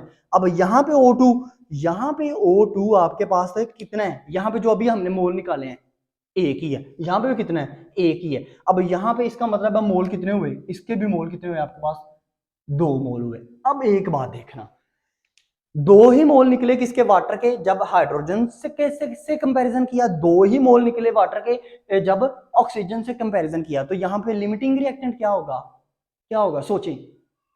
मैंने कहा था लिमिटिंग रिएक्टेंट वो होगा जो कंपैरिजन करने से छोटा आया हो, जो कंपैरिजन करके छोटा आया हो। छोटा आया कोई, सेम है। ये है आपका स्टिचोमेट्रिक अमाउंट। यहां पे अब क्या आप नीचे लिखोगे, there is no limiting reactant in that equation. अब यहां पे ये लिख देते हैं। आई होप सो आपको समझ आ गई ना, यहां से आप आइडिया लगाओगे। जब कंपैरिजन करोगे, दोनों कंपैरिजन करके, कंपैरिजन करने के बाद अगर सेम सेम प्रोडक्ट के सेम सेम मोल आए, जैसे 2 मोल वाटर के हाइड्रोजन से, 2 मोल ही वाटर के ऑक्सीजन से, तो आप क्या कहोगे, अब नीचे ये लिखोगे, there is no limiting reactant in that process, या आप रिएक्शन भी कह सकते हो। ये लें स्टूडेंट्स, ये आपकी एग्जांपल नंबर 2 भी होगी, ठीक है। इसकी जरा स्क्रीनशॉट ले लें। अब स्टूडेंट्स देखो एग्जांपल नंबर 3 करते हैं। ये लें जी एग्जांपल नंबर 3। मैंने कहा मेरे पास मैस कितना है, मैस ऑफ H2 मेरे पास स्टूडेंट्स है 2 ग्राम। ये लें फिर उसी पोजीशन पे आए हैं, लेकिन यहाँ पे चेंजिंग करेंगे। मैस ऑफ ऑक्सीजन मेरे पास कितना है 16 ग्राम। ओके, तो मैंने फाइंड आउट क्या करना, वही चीजें मैं सेम एग्जांपल इस वजह से ले रहा हूँ ताकि सिचुएशन चेंज करके भी आपको वो 2-2 नंबर के क्वेश्चन डालता है, बात को समझें। अब यहाँ से मैस ऑफ H2O मालूम करेंगे, मोल ऑफ H2O मालूम करेंगे, आपने लिमिटिंग रिएक्टेंट मालूम करना है और असेस रिएक्टेंट मालूम करना है। चलें जी, हमारे पास जो इक्वेशन है वो बैलेंस केमिकल इक्वेशन मैं खुद से लिख लेता हूँ। एक्चुअल में ना ये ज्यादातर वो पेपर वाला कोशिश करेगा कि ये आपको बैलेंस करके दे, अदरवाइज अगर आपको बैलेंस ना भी करना आता हो ना तो वीडियो को देखें मेरे वाली को, आपको समझ आ जाएगा। अब देखो सबसे पहले मैंने क्या मालूम करना है, mole of H2 is equal to क्या, mass of H2 divided by molar mass. A2 का 2 डिवाइडेड बाय 2, तो ये मेरे पास मोल कितने हैं 1 मोल मेरे पास ले स्टूडेंट्स हाइड्रोजन के आगे। अब मोल ऑफ ऑक्सीजन कितना, मैं अब फार्मूला नहीं लिखूंगा, आपको अब पता है आई थिंक सो, मैं डायरेक्ट अमाउंट लिखता हूँ 16 डिवाइडेड बाय, लेकिन ऑक्सीजन का जो मोलर मास होता है वो 32 होता है स्टूडेंट्स। अब 16 1 आर 16, 16 2 आर 32, 1/2 को करेंगे तो 0.5 मोल। नहीं आप स्टूडेंट्स बात सुने, आपके पास ऑक्सीजन हाइड्रोजन के कितने मोल आ गए आपका, हाँ 1, ऑक्सीजन के कितने आ गए 0.5 मोल। अब bye comparison with balance chemical equation, comparison किया बाय कंपेयरिंग, तो देखो H2 is equal to H2O। अब H2 कितना है बैलेंस केमिकल इक्वेशन में पहले देखना है, 2 is equal to H2O balance chemical equation में कितना है 2। अब लेकिन हमें H2 जो है आपने H2 को करना होता है, बात को समझे, आपने पहले H2 को करना है। H2 आपके पास हाइड्रोजन जो है वो आपके पास उसके मोल कितने निकले हैं 1, इसका मतलब यहाँ पे 1 चाहिए तो बटा 2 करो, बटा 2 इधर बटा 2 इधर, तो 1 इज इक्वल टू 1 लेंगे हाइड्रोजन के, जब हाइड्रोजन के प्रोसेस में ना हमारे पास वाटर के मोल 1 निकले हैं। ओके स्टूडेंट्स, अब ऑक्सीजन से कंपैरिजन करो, O2 is equal to H2O, O2 कितना है बैलेंस केमिकल इक्वेशन में 1 इज इक्वल टू 2। अब यहां पे कितने हैं H2, A2 के 0.5 मोल है, यहां पे 0.5 आना चाहिए। अब जैसे मर्जी आए तो ये देखो इसको भी अगर बटा 2 करो ना स्टूडेंट्स, एक बात देखो इसको इसको बटा 2 कर दो, ये 2 2 1 हो जाएगा, इसको भी बटा 2 करो तो ये यहाँ पे आ जाएगा 0.5 इज इक्वल टू 1। अब ये कितने मोल निकले 1 मोल निकले। यहाँ पे कितने मोल निकले थे, यहाँ पे आपके पास मोल निकले स्टूडेंट्स, यहाँ पे भी हाइड्रोजन के से जब वाटर को कंपैरिजन किया कितने मोल निकले 1 मोल, ऑक्सीजन से जब कंपैरिजन किया तो वाटर के कितने मोल निकले 1 मोल। अब यहाँ पे कोई आपको लिमिटिंग रिएक्टेंट क्या होगा, यहाँ पे आपका लिमिटिंग रिएक्टेंट क्या होगा जिसके मोल छोटे होंगे, किसके मोल छोटे हैं, किसी के भी नहीं मोल छोटे। हाइड्रोजन से कंपैरिजन किया 1 मोल निकला, ऑक्सीजन से कंपैरिजन किया वहां पे भी 1 मोल निकला। तो स्टूडेंट्स यहां से आपने क्या अंडरस्टैंड किया, there is no limiting reactant in that equation because in this equation reactants are stoichiometric amount. ये लाइन लिख दीजिएगा, सिंपल सी बात है। ये भी एग्जांपल आपकी सोल्व होगी, बिल्कुल पीछे वाली एग्जांपल थी, आपका कंसेप्ट पक्का करवाना था, इस वजह से आपको पहले नहीं बताया। अब स्टूडेंट्स देखो, हम एक और एग्जांपल करते हैं, एग्जाम्पल नंबर करते हैं 4 अपनी। लें जी स्टूडेंट्स, एग्जाम्पल नंबर हमारी कितनी होगी, एग्जाम्पल नंबर 4। लें जी, मैंने क्या लिया स्टूडेंट्स, मैंने लिया मैस ऑफ H2। लें जी, अब मैंने ले लिया, थोड़ा सा चेंज कर लेता हूँ, 4 ग्राम, और मैस ऑफ O2 ले मैंने ले लिया 16 ग्राम। ठीक है, ये मैंने वही लिया। अब सारी चीजें वही, अमाउंट ऑफ वाटर मालूम करनी है, हमने मोल ऑफ वाटर मालूम करना है, लिमिटिंग रिएक्टेंट मालूम करना है, और हमने असेस रिएक्टेंट मालूम करना है। तो इक्वेशन क्या, बैलेंस केमिकल इक्वेशन वही 2H2 plus O2 makes 2H2O। अब सबसे पहले mole of A2 is equal to आपके पास mass of A2 divided by molar mass. Mass of A2 कितना है, 4 डिवाइडेड बाय 2, 2 आर 4 तो 2 मोल निकला है, हाइड्रोजन के 2 मोल निकला है। अब mole of oxygen is equal to, oxygen के कितने हैं, 16 डिवाइडेड बाय 32, मोलर मैस होता है ना, ये 0.5 जो पहले मैंने निकाले थे वही मोल निकला है। ये ले, अब कंपेयरिंग करते हैं, बाय कंपेयरिंग किसके साथ, वाटर के साथ। ये ले, by comparing A2 with H2O, 2 is equal to 2 balance chemical equation के जरिए से। अब यहाँ पे हमें क्या चाहिए, यहाँ पे हमारे पास क्या था, 2 ही है। यहाँ पे इसका मतलब यहाँ पे मोल कितने वाटर के रहेंगे, 2 ही मोल रहेंगे। ये ले स्टूडेंट्स, यहाँ पे वाटर के मोल कितने रहेंगे, 2 ही मोल रहेंगे। ओके, अब O2 को कंपैरिजन किया H2O से, O2 कितना है 1, A2O कितना है 2। अब यहाँ पे कितना है, यहाँ पे 0.5 है, 0.5 है तो इसके नीचे भी बटा 2 करें, इसके नीचे भी बटा 2 करें, तो ये 2 2 ये आपके पास आ गया 1 मोल, और ये कितना आ गया 0.5। ठीक है, इनके 0.5 के सिलसिले में आपके वाटर के कितने निकले मोल, 1 मोल। अब देखो यहां से, देखो लिमिटिंग रिएक्टेंट आपका स्टूडेंट्स क्या है, यहां पे आपका लिमिटिंग रिएक्टेंट क्या है, जिसके मोल छोटे होंगे। हाइड्रोजन से कंपैरिजन किया तो वाटर के मोल निकले 2, ऑक्सीजन से कंपैरिजन किया वाटर के मोल निकले 1, तो लिमिटिंग रिएक्टेंट क्या हुआ, क्या हुआ, जो छोटा है ऑक्सीजन। ऑक्सीजन है आपका लिमिटिंग रिएक्टेंट, क्या है, ऑक्सीजन है आपका लिमिटिंग रिएक्टेंट। तो यहां से आपको पता चला कि ऑक्सीजन आपका लिमिटिंग रिएक्टेंट है, और वाटर के मोल कितने हैं, वाटर के मोल हैं 1। वाटर के मोल कितने निकले, 1। ले जी, mole of H2O is equal to 1। अब H2O का मैस निकाल लो, तो mass of H2O is equal to mole multiply by molar mass. अब मोल कितने हैं, 1 मल्टीप्लाई बाय मोलर मैस कितना होता है, 18। ये कितना आया, 18 हमारे पास कितना आ गया, वाटर का मैस आ गया। अब वाटर का मैस आ गया, लिमिटिंग रिएक्टेंट भी हमें पता चल गया, ऑक्सीजन है लिमिटिंग रिएक्टेंट। ओके स्टूडेंट्स, अब आपने असेस रिएक्टेंट ढूंढना है। Assess reactant mean non limiting reactant आपने वो ढूंढना है। तो वो कैसे ढूंढेंगे, जब आप हाइड्रोजन और ऑक्सीजन को कंपेरिजन करेंगे, तो जो आपका लिमिटिंग रिएक्टेंट है ना, उसको पहले रखा करें। मतलब ये देखें, O2 is equal to H2। अब O2 कितना है बैलेंस केमिकल इक्वेशन में, 1, A2 कितना है 2। अब ध्यान से देखो, वहां पे A2 कितना है आपके पास, वो भी आपके पास 2 ही है, वो भी आपके पास क्या है, 2 ही है। तो इसका मतलब क्या हुआ, यहाँ पे ऑक्सीजन कितना है 1, लेकिन यहाँ पे ऑक्सीजन कितनी है आपकी, यहाँ पे ऑक्सीजन कितनी है आपकी, यहाँ पे ऑक्सीजन आपकी है, यहाँ पे ऑक्सीजन, यहाँ पे देखो, यहाँ पे ऑक्सीजन आपकी कितनी है स्टूडेंट्स, 0.5। तो यहाँ पे आपके पास, यहाँ पे आपके पास जो वाटर के मोल निकले थे, वाटर के मोल कितने निकले थे, 2 मोल निकले थे। तो यहाँ पे आपने 0.1, यहाँ पे 1 की जगह ना आपने 0.5 लेके आना है। तो आप क्या करोगे, डिवाइडेड 2 करोगे, डिवाइडेड 2 करोगे, तो यहाँ पे आ जाएगा 0.5, यहाँ पे आ जाएगा 1। तो इसका 1 मोल, इसका मतलब है हाइड्रोजन के जो बकिया बच गए हैं ना, हाइड्रोजन मतलब हाइड्रोजन के जो बकिया मोल बचे हैं, वो आपके पास 1 मोल बचा है। हाइड्रोजन आपके पास बकिया कितना बचा है, 1 मोल बचा है। 2 मोल था हाइड्रोजन आपके पास, उसमें से 1 मोल यूज हो गया, 1 मोल आपके पास बच गया। अब इस हाइड्रोजन के मोल को आप मैस में देखना चाहते हो, क्योंकि आपके पास जो स्टेटमेंट थी वो मैस में थी, ठीक है ना, कि हाइड्रोजन आपको कितने ग्राम दिया था, 4 ग्राम। अब देख लेते हैं मैस ऑफ हाइड्रोजन मालूम करना है ना, तो ये मोल आपने, ये वाले जो मोल है ना ये आपने लेने हैं। ये देखो जरा, ये जो आपके पास बकाया बच्चे हैं कंपैरिजन करके, तो आप लिखोगे mass of H2 is equal to mole कितने हैं, मोल आपके पास कितने हैं 1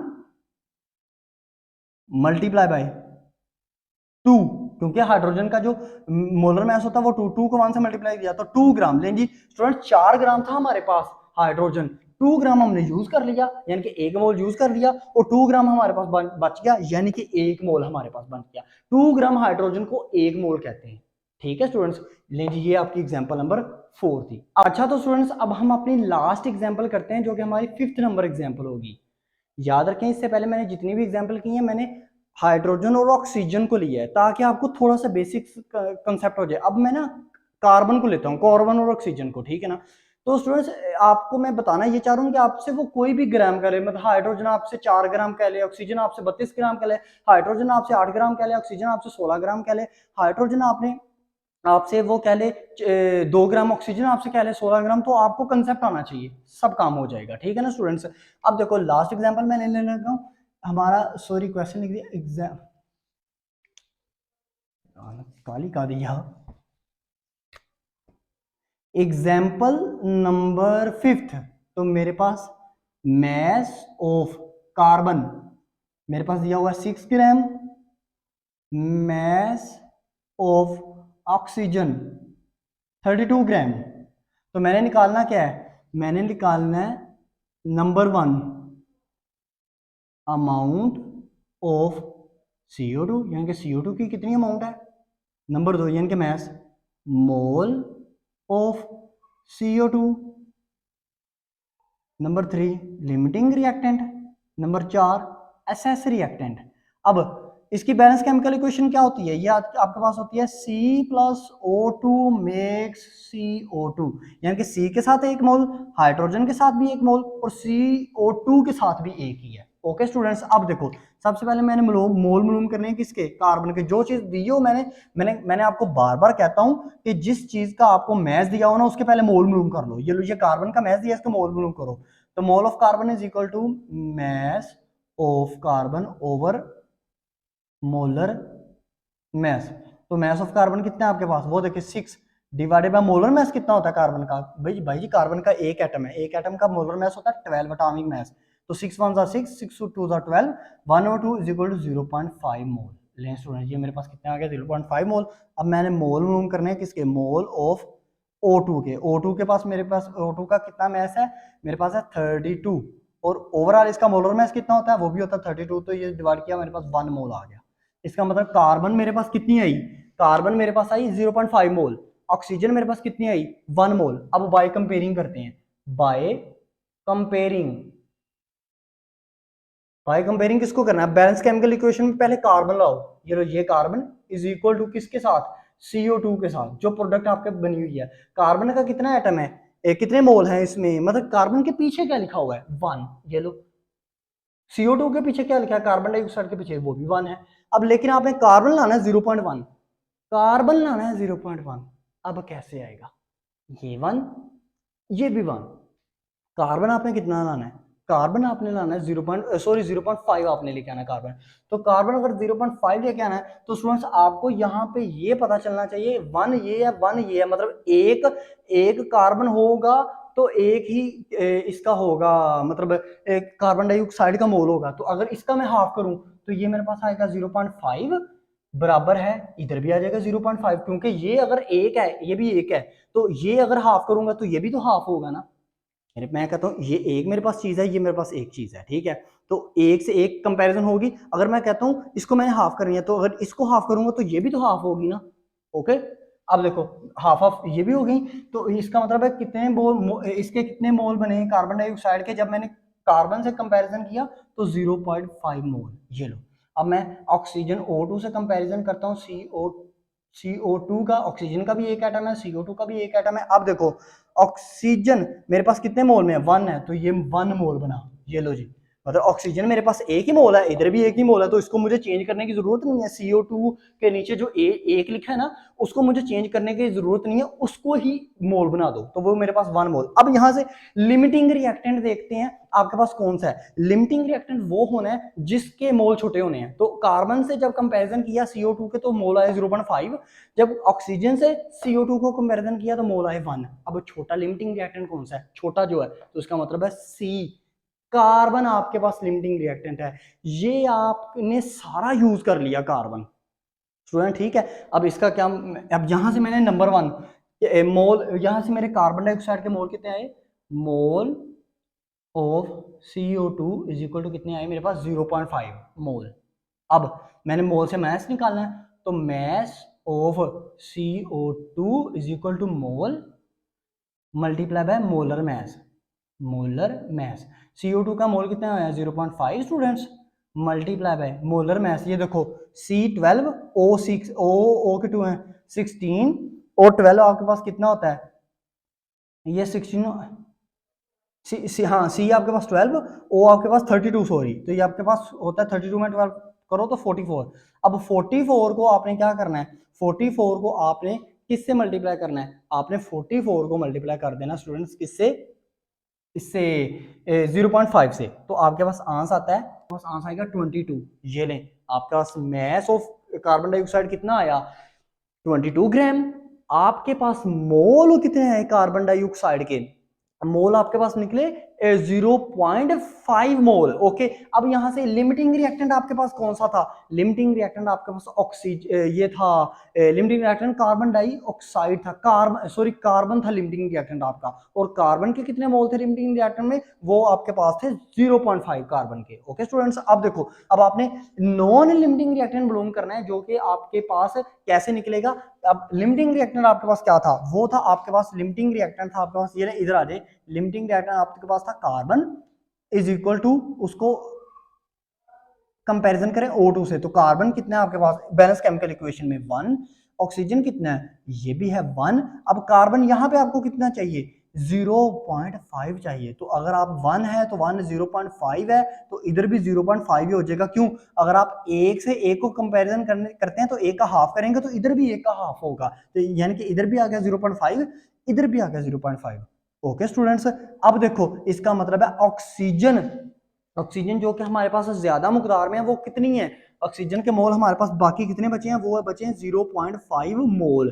अब अगर आप स्टूडेंट्स ने ये देखना हो कि ऑक्सीजन का मास कितना बचा है, अगर आपने ये देखना हो कि ऑक्सीजन का मास कितना बचा है, तो आप करो mass of oxygen is equal to O2 is equal to, आपके पास क्या आएगा मोल, मोल कितने ऑक्सीजन के हैं, ऑक्सीजन का मोल है 0.5, मल्टीप्लाई उसको कर दो आप, किससे मल्टीप्लाई करोगे मोलर मास से, तो ऑक्सीजन का मोलर मास कितना होता है 32, तो 32 को 0.5 से मल्टीप्लाई करो। जब 32 को 0.5 से मल्टीप्लाई करेंगे स्टूडेंट, वो आपके पास आएगा 16। अब 16 ग्राम आपके पास क्या आया ऑक्सीजन, जो कि बाकी बच गई थी, और 22 आपके पास क्या थी कार्बन डाइऑक्साइड, तो ओवरऑल कार्बन डाइऑक्साइड कितनी होती है 44 होती है ना, तो 22 में 16 जमा करें 44 आपके पास आ जाता है। ठीक है स्टूडेंट्स, ये थी आपकी एग्जांपल जो मैं जर्नल वे में, एनटीएस टेस्ट में भी इसी तरह के क्वेश्चन आते हैं, एमडी कैट में भी इसी तरह के क्वेश्चन आते हैं स्टूडेंट्स। ये अगर 5 की 5 अगर आप एग्जांपल अच्छे से कर लेते हो ना, मैं आपको गारंटी से कहता हूं आप कभी भी भूलोगे नहीं इस कंसेप्ट को, अच्छे से कीजिएगा, बिल्कुल होल प्रोसीजर यही अपनाएगा। इसके बाद मैं आपको इसकी एग्जांपल भी करवाऊंगा जो आपको इसी टॉपिक के अंदर आनी है, आपकी बुक के रिलेटेड। अब इसके बाद आपको जो चीजें रह गई हैं वो आपकी चीज रह गई है, जो आप पास पेपर में आपको कौन कौन सा क्वेश्चन आएगा, अब उसकी तरफ हम मूव ऑन करते हैं। अच्छा तो स्टूडेंट्स अब देखें, अब आप लास्ट में क्या करेंगे इस टॉपिक का, इस टॉपिक के लास्ट में आपको पास्ट पेपर से रिलेटेड ना जो इंपॉर्टेंट क्वेश्चंस आए हैं ना वो बताने लगा हूं। आपके पास पेपर में 3 ऐसे सवालात हैं इस टॉपिक में से जो बहुत ज्यादा आते हैं स्टूडेंट्स, ये मोस्ट रिपीटेड क्वेश्चन है आपके, चाहे आप गुजरांवाला बोर्ड से हैं, लाहौर बोर्ड से हैं, आप चाहे मुल्तान बोर्ड से हैं, चाहे सरगोदा बोर्ड से हैं, लाहौर के किसी मतलब पंजाब के किसी भी बोर्ड से आप लिंक्ड हैं, तो ये 3 जो क्वेश्चन है ना ये बहुत इंपॉर्टेंट है। प्लस इसके साथ वही जो question define limiting reactant also explain it's example, तो एग्जांपल आपको डेफिनेशन में पूछे चाहे ना पूछे आपने लाजमी देनी है। तो नंबर 1 हमारा क्वेश्चन कौन सा है, चलें जी मूव ऑन करते हैं क्वेश्चन की तरफ, ये बहुत इंपॉर्टेंट क्वेश्चन है। नंबर 1 हमारा है how many steps are involved कितने स्टेप्स इन्वॉल्व होते हैं, शामिल होते हैं for the determination of limiting reactant. हमने लिमिटिंग रिएक्टेंट ढूंढना है अपनी इक्वेशन में से, तो हम कितने स्टेप में से ढूंढ सकते हैं, वो स्टेप बताओ। तो आप स्टूडेंट्स इससे पीछे अभी आपने करके आए एग्जांपल, तो एग्जांपल में सबसे पहले हम क्या किया करते थे, लिमिटिंग रिएक्टेंट ढूंढना है हमने, ठीक है। हाँ वो अलग बात है कि हमने अब मास ऑफ H2O प्रोडक्ट का मास भी देखना है, प्रोडक्ट के मोल भी देखने हैं, लेकिन उसके अंदर था ना लिमिटिंग रिएक्टेंट भी ढूंढना है। तो सबसे पहले हम क्या किया करते थे, सबसे पहले हम जो हमें गिवन मैसेज रिएक्टेंट के होते थे ना, उसको हम मोल बनाते थे, फिर रिएक्टेंट के मोल बनाने के बाद हम उन रिएक्टेंट से प्रोडक्ट का मोल बनाते थे। ऐसे ही है वो कंपैरिजन करके बैलेंस केमिकल इक्वेशन से, ठीक है ना। और फिर एंड पे हम क्या करते थे, प्रोडक्ट के मोल में से जो दो मोल प्रोडक्ट के आते थे, उनमें से जो छोटा होगा ना प्रोडक्ट का मोल, वो जिस रिएक्टेंट का छोटा होगा प्रोडक्ट का मोल, उसे हम कहते थे कि भाई ये मेरा लिमिटिंग रिएक्टेंट है। अब इसी चीज को ना मैंने अल्फाज में एक्सप्लेन कर दिया। स्टेप्स कितने हैं जी, नंबर 1, सबसे आप पहले आप क्या करेंगे, determination of moles of reactant. जितने भी आपको मोल्स हैं, आपने रिएक्टेंट का पहले आपने मोल्स निकालना है। रिएक्टेंट कौन से होते हैं, जैसे H2O प्लस O, अगर इनके आपको गिवन मैसेज दिए हुए हैं, अभी जो हमने 5 एग्जांपल्स की हैं उनमें भी मैंने आपको बताया है, इनको क्या करो, मैस से आप इनके मोल बना लो। तो आगे लिखा हुआ है गिवन अमाउंट, जो आपको गिवन अमाउंट दी है मैस की, रिएक्टेंट के मैस की जो गिवन अमाउंट है, उससे आप क्या करो, उनके मोल्स बना लो। नंबर 2 स्टेप क्या है कि आपने क्या करना है, डिटर्मिनेशन ऑफ प्रोडक्ट, मतलब आपने ना प्रोडक्ट के जो मोल है ना, प्रोडक्ट के मोल आपने फाइंड आउट करने हैं। इसमें ये एक्सप्लेन किया गया, इंग्लिश तो चलो आप पढ़ ही लोगे ना, मेरा काम है समझाना। तो सेकंड स्टेप में आप क्या करोगे, जो मोल्स आपने रिएक्टेंट के निकाले हैं ना, उनके आप क्या करोगे, उनके प्रोडक्ट बना के प्रोडक्ट की मोल निकालोगे, ठीक है। जैसे H2O का कंपैरिजन करते हैं, H2 का कंपैरिजन करते हैं H2O से, फिर O2 का कंपैरिजन करते हैं H2O से, तो उनके प्रोडक्ट के मोल बनाते हैं। और थर्ड स्टेप क्या है कि जो रिएक्टेंट आपकी प्रोडक्ट छोटी देगा, वो आपका लिमिटिंग रिएक्टेंट कहलाएगा। फ्रेंड्स ये आपके क्या रहे, स्टेप्स रहे। इन क्वेश्चन क्या है, अब ये भी बहुत इंपॉर्टेंट क्वेश्चन है स्टूडेंट्स। सेकंड क्वेश्चन ये है, कहता है कि आप ना एग्जांपल्स दें, give any 3 examples for normal life. Normal life के अंदर 3 एग्जांपल दें जिसमें आपको लिमिटिंग, और उसमें आप ना लिमिटिंग रिएक्टेंट मुझे ढूंढ के बताओ, ठीक है। ये क्वेश्चन आपके सामने रहा। अब नॉर्मल लाइफ में लिमिटिंग रिएक्टेंट क्या है, मैंने सबसे ना पहला लिखा है, मैंने लिखा है बर्निंग ऑफ पेपर। देखो स्टूडेंट्स मेरी बात सुनो, मेरे पास एक कागज है, एक कागज को मैंने ऑक्सीजन की मौजूदगी में आग लगाई। अब कहोगे आप ऑक्सीजन की मौजूदगी में आग कागज को कब लगती है सर, वो तो आग हम आराम से माचिस से आग लगा लें, चाहे लेटर से आग लगा लें, ऑक्सीजन कहाँ से आ गई है। जो बात सुनो, ये आपके जो एयर में आग, जब ये आग आप जलाते हो, चाहे माचिस से जलाओ चाहे आप लेटर से जलाओ, क्योंकि आपके एयर में ऑक्सीजन हर वक्त मौजूद रहती है, O2, इस वजह से आग लगती है। अगर हमारी हवा में ऑक्सीजन खत्म हो जाए तो आग कभी जले ही ना, ठीक है। तो अब मैंने पेपर लिया, पेपर को मैंने आग लगाई। अब मैंने पेपर को आग लगाई, तो बताओ इसमें जो ऑक्सीजन है वो आपका लिमिटिंग रिएक्टेंट है या पेपर। लिमिटिंग रिएक्टेंट वो होता है जो सबसे पहले कंज्यूम हो, ठीक है ना, जो अर्लियर कंज्यूम हो, पहले कंज्यूम हो। अब पेपर को आग लगाई तो पेपर खत्म होगा पहले कि वो ऑक्सीजन खत्म होगी पहले, ठीक है, आपका पेपर खत्म होगा। तो मैंने लिखा burning of paper in the presence of, मौजूदगी, in the presence of oxygen in this process. इस प्रोसेस में आपका जो पेपर है वो है लिमिटिंग रिएक्टेंट, एंड ऑक्सीजन जो है वो आपका है एक्सेसिव रिएक्टेंट। एक्सेसिव रिएक्टेंट या एक्सेसिव रिएक्टेंट को आप कह सकते हो नॉन लिमिटिंग रिएक्टेंट, और एक्सेसिव रिएक्टेंट को एक थर्ड नेम है, वो आप यूज कर सकते हो excessive reagent.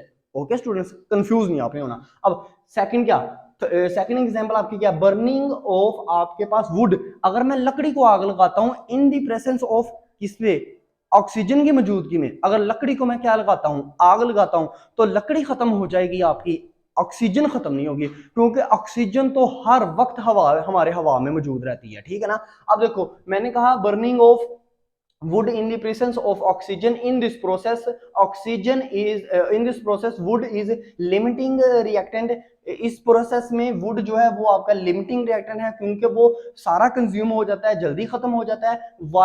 And the oxygen is excessive reagent, आप कुछ भी वर्ड यूज कर सकते हो, while the oxygen is excessive reagent. अब थर्ड एग्जांपल देखो, rusting of iron. Rusting of iron का मतलब ये होता है कि आयरन को आग लगाना। अब आयरन को बर्निंग नहीं आप कह सकते, वो आयरन को जब आग लगाई जाती है ना, आयरन को जब पगलाया जाता है आग से, तो उसको रस्टिंग कहते हैं, ठीक है ना स्टूडेंट्स। अब जब आयरन को पगलाओगे इन दी प्रेजेंस ऑफ ऑक्सीजन, मतलब ऑक्सीजन की मौजूदगी में जब आग लगाओगे ना, तो स्टूडेंट्स एक बात को याद रखना, आपका जो लोहा है वो खत्म हो जाएगा। अक्सर आपने ये चीज सुनी होगी कि लोहा आपका पड़ा भी रहे ना, मतलब आप न्यू लोहा लेके आए हो, न्यू लोहा लेके आओ, तो वो उसको आप यूज भी ना करो, वो 2-3 मंथ बाद ना उसको जंग लगना शुरू हो जाता है। भला क्या? उसमें दो फैक्टर्स होते हैं। नंबर 1, एक तो ऑक्सीजन की वजह से, दूसरा हमारे हवा के अंदर वेपर्स बढ़े हैं, मतलब हमारे हवा के अंदर वेपोरेशन का अमल बहुत ज्यादा है, हमारे हवा नमी बहुत ज्यादा है हमारे हवा में, ठीक है। तो अक्सर आपने देखा होगा लोहे को जब खरीद के लाया जाता है ना, तो स्टूडेंट्स उसको पेंट कर लिया जाता है। उसको बोला पेंट क्यों करते हैं? पेंट इस वजह से करते हैं कि क्योंकि वो पेंट करने से ना वो वेपर्स, मतलब हवा में जो नमी होती है ना, उससे बचा लेते हैं। क्योंकि वो पेंट के ऊपर जब चाहे आप उसको खुले मैदान में भी रख दो ना लोहे को पेंट करके, तो वो हवा के अंदर जो नमी है ना, वाटर है जो, उसको तो वो अब्जॉर्ब कर लेगा वो पेंट। लेकिन ऑक्सीजन हवा में मौजूद है, इस वजह से ऑक्सीजन उसके अंदर डिफेक्ट जरूर करेगी। फिर लोग ज्यादा क्या करते हैं, वो लोहे के ऊपर पेंट करके ना उसको उस जगह पे रख लेते हैं जहां पे ऑक्सीजन की बहुत मतलब कम मुकदार हो, ठीक है ना। तो आपको पता है, मतलब उसको बंद कमरे में रख दो या किसी गोदाम वगैरह में रख दो जहां पे ऑक्सीजन ना आए, लेकिन आपको पता है फिर भी ऑक्सीजन एक ऐसी चीज है, हम सांस भी लेते हैं तो ऑक्सीजन की मदद से ही लेते हैं ना, बायो में आपने सब कुछ पढ़ा हुआ है, ठीक है। अच्छा, अब देखो रस्टिंग ऑफ आयरन, मैंने आयरन को आग लगाई, लोहे को आग लगाई, इन this process iron is a limiting reactant, iron खत्म हो जाएगा लेकिन हमारी ऑक्सीजन खत्म नहीं होगी, वो हमारा क्या है, एक्सेसिव रिएक्टेंट है, ठीक है। अब नंबर 3 आपका जो शॉर्ट क्वेश्चन है, ये भी बहुत इंपॉर्टेंट है। वो कहता है the concept of limiting reactant is not applied, ये अप्लाई नहीं होता on the reversible reactions, justify. Justify का मतलब होता है कि एक्सप्लेन करो क्यों ये लिमिटिंग रिएक्टेंट जो है ना, ये रिवर्सिबल रिएक्शन में नहीं ये कंसेप्ट यूज होता। वाई या जस्टिफाई, कुछ भी वो वर्ड दे सकता है। रिवर्सिबल रिएक्शंस ऐसे रिएक्शंस होते हैं, आपके वो रिएक्शंस जो ना मतलब जो हमेशा चलते रहते हैं, वो कंप्लीट ही नहीं कभी होते। ऐसे रिएक्शंस जो कंप्लीट नहीं कभी होते, मतलब जिनमें रिएक्टेंट से प्रोडक्ट बनती है, फिर प्रोडक्ट रिएक्टेंट में कन्वर्ट हो जाती है, फिर रिएक्टेंट प्रोडक्ट में कन्वर्ट होता है, मतलब वो ना कभी कंप्लीट नहीं होता। इस वजह से जो रिवर्सेबल रिएक्शन होते हैं ना, रिवर्सेबल रिएक्शन आपने 10th क्लास का पहला चैप्टर पढ़ा होगा, ठीक है ना। रिवर्सेबल जो रिएक्शन होते हैं उनमें लिमिटिंग रिएक्टेंट आप ढूंढ ही नहीं कभी सकते, ठीक है। लिमिटिंग रिएक्टेंट तो वो रिएक्टेंट है ना जो कंज्यूम हो अर्लियर, तो इसमें कंज्यूम होता ही नहीं, मतलब आप चाहे 2 रिएक्टेंट यूज कर रहे हैं, चाहे 3 रिएक्टेंट यूज कर रहे हैं, उनमें से कोई कंज्यूम ही नहीं होता। तो इस वजह से क्या, क्योंकि वो रिएक्शन ही नहीं कंप्लीट हो रहा, तो कंज्यूम उसने होते जाना है, आपने फिर ऐड करना है, फिर कंज्यूम हो जाना है, फिर ऐड करना है, फिर कंज्यूम हो जाना है, जो प्रोडक्ट बनी है उसने दोबारा रिएक्टेंट में कन्वर्ट हो जाना है। तो आप इसका आंसर ये लिखोगे बिकॉज, क्योंकि रिवर्सेबल रिएक्शन में, बिकॉज इन रिवर्सेबल रिएक्शन में जो आपके रिएक्टेंट हैं वो कभी भी मतलब कंज्यूम अर्लियर, मतलब वो कंप्लीटली कंज्यूम नहीं होते, एक तो ये वजह है। And reversible reaction is never ended, और रिवर्सेबल रिएक्शन जो है वो कभी भी एंड नहीं होते, कंप्लीट नहीं कभी भी होते, ये कंप्लीशन के अमल में कभी आते नहीं, यानी कि ये मुकम्मल ही नहीं होते, नामुकम्मल है ये रिएक्शन, ठीक है। तो ऐसे रिएक्शन जो नामुकम्मल हो रिवर्सेबल रिएक्शन कहलाते हैं, और रिवर्सेबल रिएक्शन में कभी भी आपके पास लिमिटिंग रिएक्टेंट नहीं होता। ये 3 आपके मोस्ट इंपोर्टेंट क्वेश्चन थे जो आपको पास पेपर में ज्यादा दफा आया, प्लस इसके साथ वो defined limiting reactant and explain it's example, वो आपको पीछे मैंने करवा दिया। सो स्टूडेंट्स, ये आपका काफी लेंथी टॉपिक था, वीडियो अच्छी लगी है आपको, इसको लाइक कीजिएगा वीडियो को, और चैनल को जरूर सब्सक्राइब कीजिएगा, क्योंकि इस तरह की वीडियोस प्लस आपके जो इसमें कंसेप्ट भी क्लियर हो, इस तरह की वीडियोस आपके सामने आती रहेंगी। अब तक इतना ही, अपना ख्याल रखें, अपने इस यूट्यूब चैनल का भी। अल्लाह हाफिज।